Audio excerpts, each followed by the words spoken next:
Jenderal Nasution tidak mengerti apa yang disampaikan oleh Mbah Ud.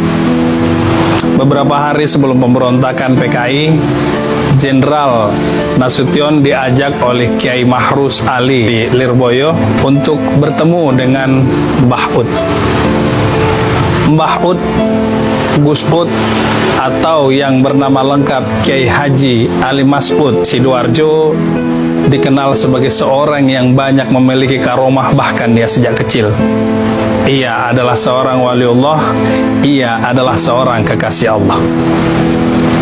Melihat kedatangan Kiai Mahrus bersama Jenderal Nasution, setelah mempersilahkan keduanya masuk, Mbah Ud lalu mengambil segelas air dan membaca doa sebelum kemudian menyerahkan kepada Nasution. Ia mempersilahkan Jenderal Nasution dan berkata, "Minumlah nak, biar nanti kamu selamat."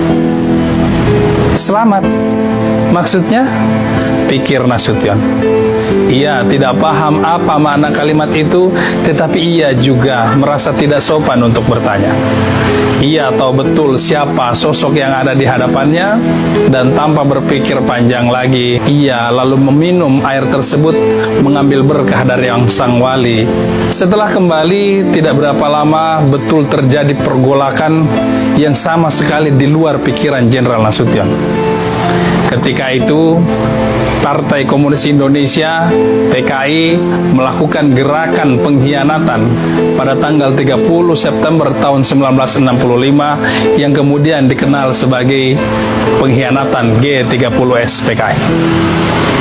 PKI ingin menghabisi semua petinggi angkatan bersenjata dan berhasil membunuh semua jenderal-jenderal kecuali satu orang, dan orang itu adalah Jenderal Nasution.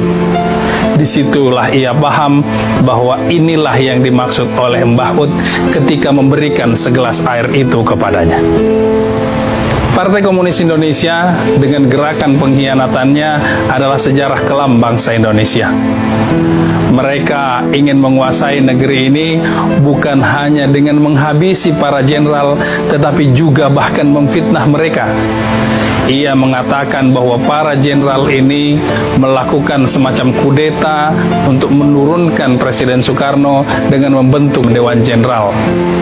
Dengan kata lain, ia tidak puas hanya dengan membunuh para jenderal, tetapi juga merusak nama mereka setelah meninggal melalui fitnah, dan ingin tampil ke depan sebagai pahlawan yang seolah-olah mencegah kudeta yang dilakukan oleh para jenderal yang sama sekali tidak pernah mereka rencanakan.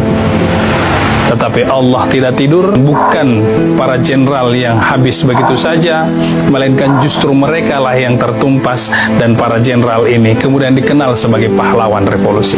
Dari ini kita kemudian belajar satu hal, bahwa memang yang namanya fitnah lebih kejam dari pembunuhan. Wal fitnatu asyaddu minal qatl.